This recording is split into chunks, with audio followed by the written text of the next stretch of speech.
Bismillahirrahmanirrahim. Assalamualaikum warahmatullahi wabarakatuh. Kali ini kita akan membahas tentang pertemuan keempat ya. Ini pertemuan keempat. Hari ini materinya adalah bentuk kanonik dan beta Carnot dari mata kuliah matematika diskrit. Adapun capaian pembelajaran mata kuliah kali ini antara lain mahasiswa diharapkan untuk mampu mengidentifikasi bentuk kanonik. Yang kedua adalah mahasiswa diharapkan mampu mencari fungsi bentuk kanonik dari tabel kebenaran. Kemudian mahasiswa mampu mengubah bentuk kanonik dari fungsi boolean, dan mahasiswa mampu mensederhanakan fungsi boolean menggunakan aljabar boolean dan beta Carnot. Kita mulai dari bentuk kanonik. Nah, bentuk kanonik merupakan fungsi boolean yang diekspresikan dalam dua bentuk, yaitu bentuk apa ini? Bentuk SOP atau sum of product ya. Bentuk yang pertama adalah SOP atau sum of product, yang mana sum of product ini berarti penjumlahan dari hasil perkalian. Contohnya ini ya. Di sini fungsi boolean dari x, y, z, x dot y dot z, kemudian ada lagi x aksen dot y aksen dot z aksen, kemudian x aksen dot y dot z, x aksen dot y aksen dot z. Nah, ini adalah perkalian, perkalian, perkalian, perkalian. Kemudian ini perkalian ini dijumlahkan dan dijumlahkan. Ini adalah bentuk dari SOP atau sum of product. Nah, tiap-tiap perkalian ini di sum of product ini disebut dengan term atau suku ya. Berarti ini term 1, term 2, term 3, dan term 4. Jadi seluruhnya ada 4 term, yang mana ini disebut dengan minterm. Kemudian bentuk yang kedua itu adalah kebalikannya, yaitu POS, yaitu product of sum, yang artinya adalah perkalian dari hasil penjumlahan. Kalau yang sebelumnya adalah penjumlahan dari hasil perkalian, maka yang kedua ini adalah perkalian dari hasil penjumlahan. Ini seperti ini ya. Ini x, y, z. Di sini ini adalah penjumlahan, kemudian ada penjumlahan lagi, kemudian ada penjumlahan lagi, dan ada penjumlahan lagi. Nah, penjumlahan ini kemudian dikalikan. Kenapa ini dikasih kurung? Karena untuk menandakan bahwa seperti pada aljabar reguler, aljabar biasa, bahwa yang tanda kurung ini yang didahulukan. Seandainya ini tidak dikasih tanda kurung, kemudian dikasih tanda dot saja, nanti dikhawatirkan ini z dan x aksen ini didahulukan untuk dioperasikan, padahal tidak. Pada product of sum maka dikasih tanda kurung ini supaya menunjukkan bahwa ini adalah penjumlahannya diselesaikan dulu, baru kemudian dikalikan. Ya, sama ya. Ini berarti kalau tiap-tiap penjumlahan ini disebut dengan term juga, yang mana term-term ini kalau di product of sum atau dalam POS, bentuk POS, ini disebut dengan max term. Di sini contoh dari kanonik dua variabel, yaitu x, y. Kalau x-nya itu 0, maka mintermnya, ini berarti bentuknya SOP ini, mintermnya itu x aksen. Kalau max termnya berarti x. Pun demikian dengan variabel y. Jika y-nya itu 0, maka mintermnya itu y aksen dan max termnya itu y. Lambang daripada mintermnya ini adalah M0, non kapital ya. Kemudian lambang dari max termnya itu adalah M kapital dari 0. Tuh. Karena ini yang ke 0. Kemudian yang kedua sama ya, ketika X-nya itu 0 maka min termnya X aksen, max termnya X. Kalau Y-nya itu 1 maka min termnya itu Y dan max termnya itu Y aksen. Kemudian namanya M1 dan M kapital 1. Kemudian jika X-nya itu 1 maka min termnya itu X, max termnya itu X aksen. Jika Y-nya 0 maka min termnya Y aksen, max termnya Y. Dan nama lambangnya M2 dan M kapital 2. Kemudian yang jika X-nya 1 maka min termnya X, max termnya X aksen, Y-nya 1, min termnya Y, max termnya Y aksen. Dan namanya M3 dan M kapital 3. Nah, di sini dapat ditarik kesimpulan ketika min term atau SOP itu identik dengan 1 ya. Kenapa 1? Karena ketika originalnya itu 1 maka dia X-nya itu tidak diaksenkan ya. X-nya itu tidak diaksenkan. Tapi ketika 0 maka X-nya baru diaksenkan. Pun demikian dengan Y-nya. Ketikanya Y-nya 1 maka Y-nya tidak perlu diaksenkan. Intinya kalau dia original tidak diaksenkan itu nilainya 1. Maka min term ini identik dengan 1. Pun demikian dengan max term sebaliknya identik dengan 0. Kenapa? Karena originalnya misalnya X-nya itu original tanpa diaksenkan maka dia nilainya adalah 0. Nah, seperti itu. Kemudian kita lihat bentuk kanonik 3 variabel sama ya. Ya, sama. Jadi kalau dia X-nya ini 0 maka min termnya itu aksen, max termnya itu tidak, seperti itu. Nah, jika variabelnya itu 1 maka min termnya itu tidak diaksenkan dan max termnya itu justru ketika 1 itu diaksenkan. Nah, karena ini adalah 3 variabel maka lambangnya itu dari M0 sampai M7, dari ada 8 ya. Karena kemungkinannya ada 8. Nah, pun demikian max termnya itu M kapitalnya itu mulai dari M kapital 0 sampai M kapital 7, seperti itu. Kita buat contohnya sekarang. Nah, contohnya seperti ini. Jadi nyatakan tabel kebenaran di bawah ini dalam bentuk kanonik SOP dan POS. Nah, ini kita punya tabel kebenaran. Kita disuruh untuk mencari fungsi booleannya seperti apa, tapi dalam bentuk SOP dan POS-nya. Pertama kita akan mencari bentuk SOP-nya. Ingat, SOP tadi identik dengan 1. Maka yang perlu kita perhatikan di tabel kebenarannya, di fungsinya nilainya adalah 1. Seperti ini, nilai 1 dan nilainya 1.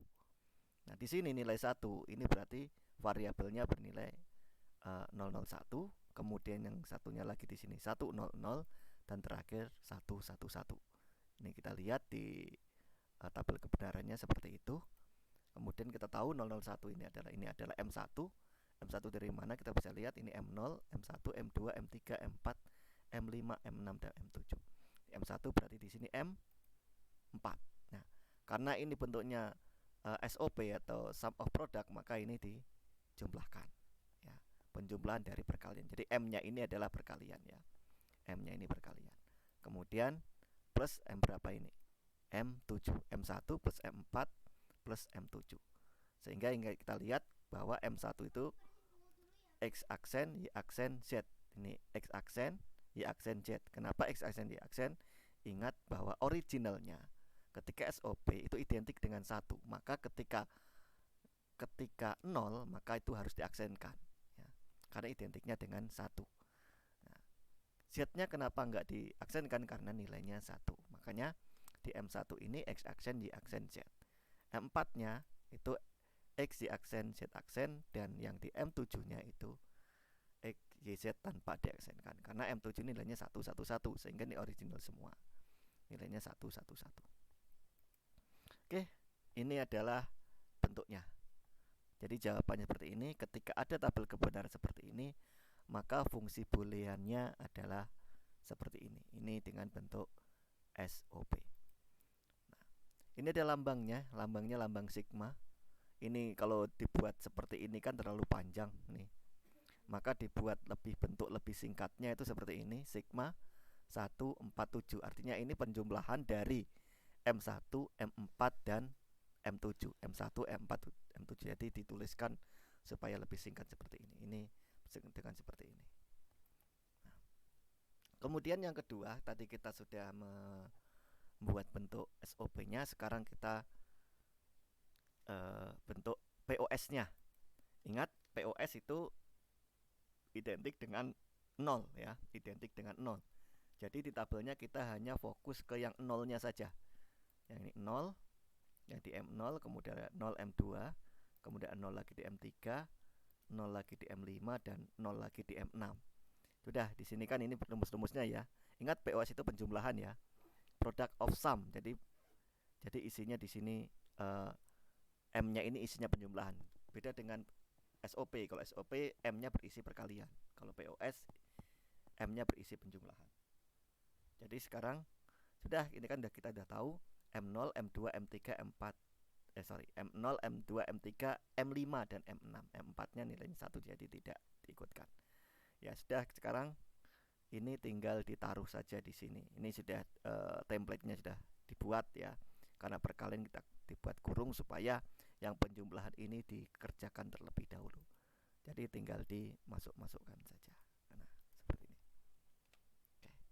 Ini adalah fungsi dalam bentuk POS-nya dari tabel kebenaran ini. Nah, ini adalah bagaimana mencari fungsi, mencari rumus fungsinya jika diketahui tabel kebenarannya. Nah, cara singkatnya seperti pakai pi ya. Pakai pi kapital ya, dari huruf Romawi pi. Jadi kalau pi seperti ini berarti ini adalah perkalian ya. Ini berarti ini pi dari M0 perkalian dari M0, M2, M3, M5 dan M6. Nah, seperti itu. Itu tadi adalah cara mencari fungsi boolean jika diketahui tabel kebenarannya dengan menggunakan model SOP dan POS. Nah, selanjutnya adalah bagaimana caranya mencari bentuk kanonik SOP dan POS-nya dari suatu fungsi ya. Ada rumus fungsinya, tapi disuruh untuk membuat bentuknya, mengubah dari fungsi yang bukan kanonik menjadi yang kanonik bentuk SOP dan POS. Nah, sekarang kita lihat SOP-nya, bentuk SOP-nya. Nah, bentuk SOP-nya ini pertama kita pisahkan dulu X dan Y aksen Z-nya ini. Oke, X-nya kita pisahkan menjadi, nah ini karena X ini bentuknya belum kanonik ya, istilahnya belum DNF atau disjunctive normal form. Jadi kita buat supaya bentuknya DNF. Bentuk DNF itu yang mana tiap-tiap variabel itu harus ada lengkap gitu ya. Kalau X berarti kurang YZ, berarti ini ada YZ berarti kurang X, seperti itu. Jadi di sini kita buat ya, kita tambahkan X ini, kita tambahkan Y dan Z. Contohnya seperti ini. Ini pertama-tama kita tambahkan Y-nya dulu. Nah, ini X aslinya kan X itu sama dengan X kali 1 kan. X dot 1. Nah, X dot 1 itu atau X dot true itu kan X itu sendiri. Jadi di sini dot 1 gitu ya. 1 itu kan sama dengan dalam hukum aljabar boolean kan, 1 itu sama dengan Y plus Y aksen. Ini supaya, kenapa tambah Y plus Y aksen? Ini supaya muncul Y-nya. Sehingga dikali dengan Y plus Y aksen, kita sederhanakan berubah menjadi XY plus XY aksen. Oke. Kemudian ini XY plus Y aksen berarti kurang apa? Kurang Z ya. dimunculkanlah Z. Jadi masing-masing ini tambahi 1. Otomatis ini kan X Y dot 1 plus X Y aksen dot 1. Nah, 1 itu supaya muncul Z-nya, maka ditambahkan Z plus Z aksen. Tambahkan Z plus aksen. Kenapa tambahkan Z plus Z aksen ya? Karena di sini kurang Z. Ingat bahwa bentuk DNF itu harus lengkap bila variabelnya. Lengkap variabelnya di sini kurang Z, makanya ditambah dengan Z. XY kali Z plus Z aksen tambah XY aksen kali Z plus Z aksen. Sehingga bentuknya menjadi seperti ini. Ini sudah menjadi bentuk SOP ya, sum of product, penjumlahan dari hasil-hasil perkalian. Oke, masalah X sudah selesai. Kemudian kita masalah Y aksen Z. Ingat Y aksen Z belum bentuk DNF. Jadi kita ubah dulu, kita nambahkan X-nya ya, kita nambahkan X-nya. Sehingga di sini X-nya belum ada, kita tambahkan dengan mengalihkan X plus X aksen, sehingga hasilnya seperti ini. Sehingga kan masalah X selesai, masalah Y aksen Z selesai. Selanjutnya kita tinggal tambahkan saja. Kemudian kita tambahkan. Kemudian kenapa kok di sini menjadi ini karena lebih disederhanakan. Di sini ada variabel yang sama persis, itu cukup dituliskan satu kali ya. Misalnya A tambah A sama dengan A, seperti itu kan di hukum aljabar booleannya. Di sini yang sama itu yang cukup dituliskan sekali adalah 2 yang sama ya. Y ini ya. X Y aksen Z, di sini X Y aksen Z cukup dituliskan satu kali X Y aksen Z. Sehingga hasil akhirnya seperti ini. Jadi di sini adalah merubah bentuk yang fungsi boolean yang non DNF ya, berubah menjadi bentuk kanonik, SOP dan POS menggunakan fungsi aljabar boolean. Sehingga hasilnya seperti ini. Kalau mau dituliskan lebih sederhananya berarti sigma 1, 4, 5, 6, dan 7. Nah, sekarang POS. POS juga seperti itu ya. POS juga seperti itu. Di sini ada X Y aksen. Ini X tambah Y aksennya. Ini juga diubah dulu dalam bentuk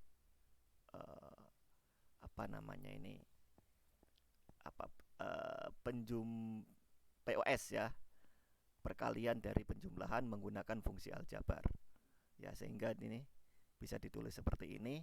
Di sini akhirnya dipisahkan setelah dalam bentuk fungsi dengan menggunakan fungsi aljabar boolean, hasilnya seperti ini ya, sum of product-nya, product of sum-nya ya, product of sum-nya perkalian dari hasil penjumlahan ya. Nah, di sini kita pisahkan X plus Y aksen, hasilnya seperti ini. Kemudian yang X plus Z hasilnya seperti ini ya, hasil seperti ini. Ini menggunakan hukum-hukum dari aljabar boolean, sehingga hasilnya adalah seperti ini ya, hasilnya seperti ini. Nah, ini adalah menggunakan fungsi aljabar dari product of sum ya, seperti itu. Contoh yang lain adalah kita masuk ke bab yang lain. Kita masuk ke bab yang lain, yaitu bab penyederhanaan fungsi boolean. Nah, tujuan dari penyederhanaan fungsi boolean ini adalah menghasilkan fungsi yang lebih sederhana. Oke, menghasilkan fungsi yang lebih sederhana. Nah, sehingga ketika diterapkan pada misalnya gerbang logika itu menjadi lebih efisien ya, lebih efisien dari sebelumnya. Nah, efisien ini dapat ditinjau dari jumlah gerbang atau efisien ditinjau dari jenis gerbangnya. Ada jumlah gerbangnya, bisa juga dari jenis gerbangnya. Adapun metode penyederhanaannya adalah satu dengan metode aljabar, yaitu dengan menggunakan aljabar bool. Yang kedua dengan menggunakan metode peta Carnot atau Carnot map. Yang ketiga adalah dengan menggunakan Quine-McCluskey atau dengan menggunakan model tabulasi. Nah, yang pertama kita akan menggunakan metode aljabar Boole. Contohnya adalah seperti ini. X aksen ini adalah contoh X plus X aksen Y. Nah, ini kalau diterapkan di gerbang logika seperti ini. Nah, contoh penyederhanaan logika seperti ini ya. Berarti ini membutuhkan ini X, ini Y. Oke. X plus X aksen Y. Nah, ini diperlukan berapa IC di sini? Diperlukan 3 IC ya. 3 IC yaitu IC 7404 untuk gerbang NOT, kemudian IC 7432 untuk gerbang OR, dan 7408 untuk gerbang AND. Jadi dibutuhkan 3 IC. Nah, jika saja satu IC misalnya harganya taruhlah 20.000, berarti kan butuh 60.000 gitu untuk membeli gerbangnya saja. Maka ini jika ini bisa disederhanakan, maka disederhanakan supaya bisa lebih menghemat, lebih efisien di dalam pembuatan gerbang logikanya. Nah, karena ketika disederhanakan menjadi seperti ini ya, sehingga menjadi X plus Y rangkaiannya cukup dengan gerbang OR saja ya. Hanya diperlukan satu IC. Jadi bisa menghemat 2 buah gerbang. Yang semula kita perlu 3 gerbang, ketika disederhanakan bisa menjadi hanya 1 gerbang. Jadi efisiensinya cukup lumayan untuk kasus fungsi boolean seperti ini. Tetap cara menyederhanakan tetap menggunakan fungsi-fungsi dari hukum-hukum dari aljabar boolean. Kemudian cara yang kedua itu adalah dengan menggunakan peta Carnot atau Carnot map. Tahapannya adalah sebagai berikut. Yang pertama itu kita membuat tabel atau peta. Nah, seperti ini petanya ya, petanya seperti ini. Di sini ada variabel A dan isinya 01 dan variabel B isinya juga 01. Jadi seperti ini. Jadi ini adalah petanya sudah kita buat, A01, B01. Nah, 0 itu untuk A aksen dan 1 itu untuk A. Dan 0 untuk yang B-nya 0 untuk B aksen dan satunya untuk B. Berarti ini modelnya adalah sum of product atau SOP ya, yang identik dengan 1. Oke. Bentuknya adalah SOP, ingat itu. Nah, kemudian yang kedua, mengisi kotak pada peta. Nah, caranya adalah dia akan diisi 1 untuk persamaan yang ada dan diisi 0 untuk persamaan yang tidak ada. Nah, contohnya seperti ini. Misalnya ada pertanyaan persamaan Y sama dengan A aksen dot B plus A aksen dot B aksen plus A aksen dot B. Nah, persamaan ini berarti kita lihat yang A aksen ini diletakkan di baris yang 0 ya, yang A-nya 0. Yang B aksen kita letakkan di kolom yang B-nya 0. Sehingga A aksen B aksen di perpotongannya di sini. Ini diisi 1. Pun demikian dengan A aksen dan B itu perpotongannya itu taruh di sini berarti 1 1. Kita sudah semua ya, untuk persamaannya ada kita sudah isi dengan 1. Berarti yang tidak ada kita isi dengan 0 0 0 seperti itu. Sudah, nomor 2 sudah selesai. Kita sudah mengisi angka 0 dan 1 di setiap-tiap kotak. Yang ketiga adalah pengelompokan bagian yang berlogika 1 yang berdekatan. Nah, pengelompokan bagian yang berlogika 1 yang berdekatan. Ini angka 1, angka 1, maka kita kelompokkan. Nah, setelah itu ada penarikan kesimpulan dari kelompok baris dan kolom. Ini penarikan kesimpulan dari baris dan kolom. Ini ingat yang kelompok tadi kan, kolomnya ada enggak? Kolomnya tidak ada ya, untuk yang kolom itu tidak ada. Baris ada, yaitu baris A aksen saja. A-nya tidak ada yang berkelompok. Jadi kesimpulannya adalah A aksen. Jadi penyederhanaan dari A aksen dot B aksen plus A aksen dot B itu adalah A aksen. Oke. Jadi di sini lebih lebih sederhana ya. Lebih sederhana dan lebih efisien. Kemudian ada contoh lain. Misalnya A aksen B aksen plus A aksen B plus AB. Nah, petanya seperti ini. Masih sama, AB A 01, B-nya 01. Itu ya. AB aksen ditaruh di sini ya, AB aksen. Kemudian A aksen B ditaruh di sini. Kemudian AB ditaruh di sini. Nah, berarti ini pengelompokannya ada dua ya. Nah, ada dua di sini. Nah, ada dua nih, ada pengelompokan di sini. Yang pertama ini ya, di baris A. Berarti di sini A, kemudian ada di kolom B ya. Berarti di sini B. Jadi jawabannya adalah hasil penyederhanaannya dari persamaan Y itu adalah A plus B. Nah, ini lebih simple karena itu bisa memangkas gerbang not ya. Kalau aksen berarti ini ada notnya, bisa memangkas gerbang not. Tuh. Oke, seperti itu ya. Ini adalah untuk yang dua variabel. Ini metode Carnot map untuk yang dua variabel, seperti itu caranya. Kemudian kita ke Carnot map untuk tiga variabel. Contohnya seperti ini.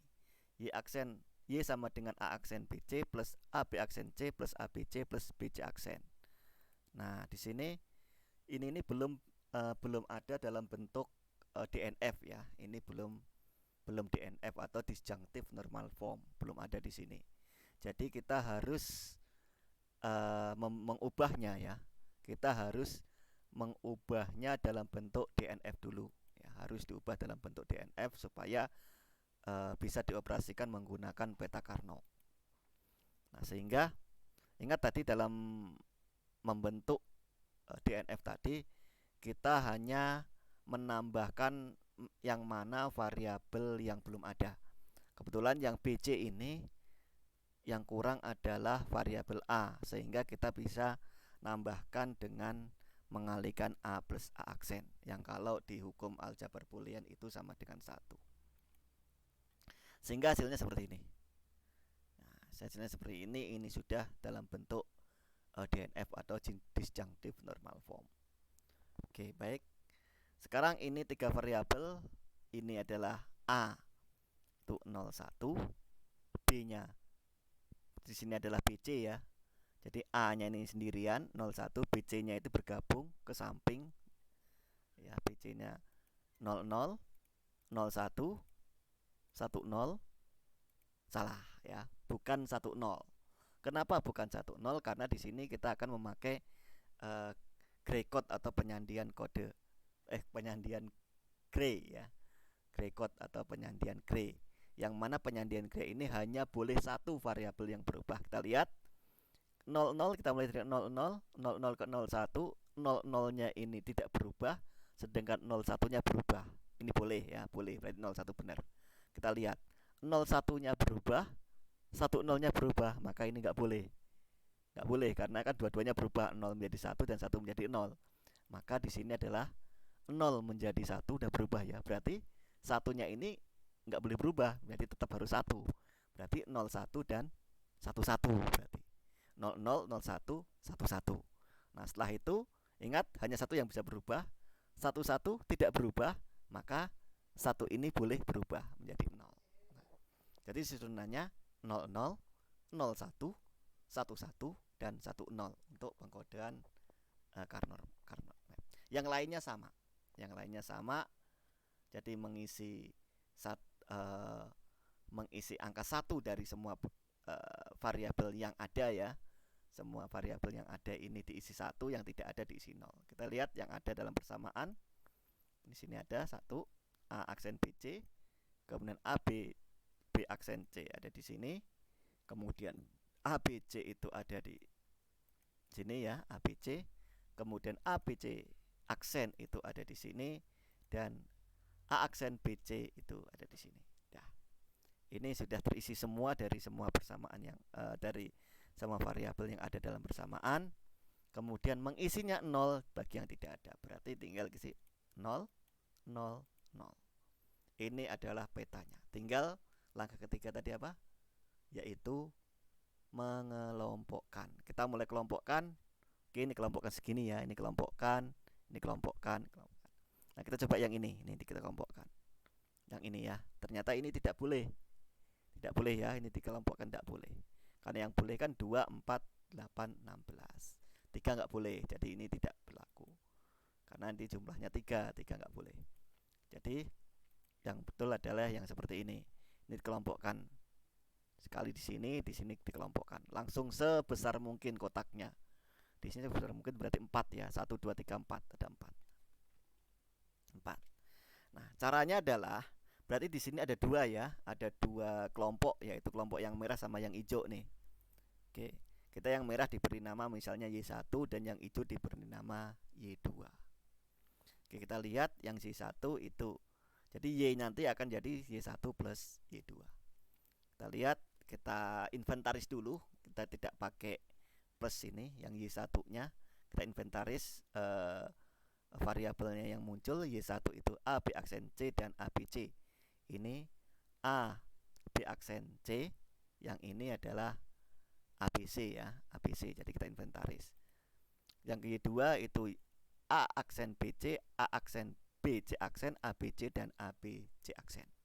Ini diinventaris dulu. Nah, langkah selanjutnya adalah membuang variabel-variabel yang berubah. Membuang variabel-variabel yang berubah. Kita mulai dari Y1. Y1 A tidak berubah, B-nya berubah, yaitu B aksen ke B. Jadi B-nya dibuang, dicoret. Sehingga tinggal A dan C. Jadi Y1, A dan C. Sedangkan Y2, A-nya berubah ya. Tuh A ini berubah di sini. Oke, kemudian kita coret. Kemudian C-nya juga berubah ya, C-nya berubah dari C aksen. Jadi kita coret semua variabel C-nya sehingga B-nya tidak berubah, sehingga B. Jadi Y2-nya B. Oke. Sehingga hasil dari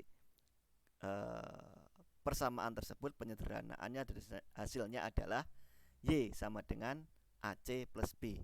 Ini hasil dari persamaan, penyederhanaan persamaan menggunakan metode Carnot-Mack untuk 3 variabel. Nah, ini lebih mudah daripada kita menggunakan aljabar boolean. Oke, kemudian bagaimana dengan 4 variabel? Carnot-Mack 4 variabel. Kita lihat, berarti AB-nya yang satu kelompok dan sama ya. Sama 00, 01, 11, 10 dan CD-nya sampai juga 00, 01, 11 dan 10. Ini sama ya langkah-langkahnya dari yang baik yang 2 variabel, 3 variabel maupun 4 variabel. Di sini saya mau nambahkan satu lagi sifatnya, yaitu bahwa Carnot-Mack ini bersifat seperti globe. Jadi yang ujung dengan ujung itu bisa saling berhimpitan. Contohnya seperti ini. Ini disebut, ini kelihatan jauh ya. Ini kelihatan jauh. Tapi kalau ini dilipat ya, dilipat. Ini dengan ini sebetulnya ini adalah berdekatan. Yang ujung sebelah kiri dan ujung sebelah kanan ini berdekatan karena dia dilipat. Ya sama seperti kalau kita melipat, kayak melipat bungkus kue atau kotak nasi atau enggak kotak kue, itu kan ketika dalam bentuk tidak terlipat itu kan jauh sekali itu antara yang penutupnya gitu kan. Tapi ketika dilipat sesuai dengan bentuknya maka dia akan berdekatan. Nah, seperti ini. Satu-satu, di satu-satu yang di sini ini jadinya ketika dilipat ini berdekatan. Nah, ini dengan ini nih. Ketika dilipat klek gitu kan, dilengkungkan itu dia akan berdekatan sehingga bentuknya seperti ini ya. Bentuknya seperti ini. Nah, oke, jadi seperti ini. Jadi ini bisa jadi satu kelompok. Nah, ini nanti bisa dijadikan satu kelompok. Nah, sifat ini juga berlaku untuk 3 variabel ya. Misalnya 3 variabel tadi ujung dengan ujung pun juga bisa ini apa namanya? bisa dilekatkan juga. Ini tidak hanya pada 4 variabel saja, tetapi untuk 3 variabel juga begitu. Oke, demikian materi kali ini untuk penyederhanaan menggunakan Carnot Map dan bentuk kanonik ya, tadi bentuk kanonik baik SOP maupun POS kita sudah pelajari kali ini. Semoga bermanfaat, kurang lebihnya mohon maaf dan saya akhiri. Assalamualaikum warahmatullahi wabarakatuh.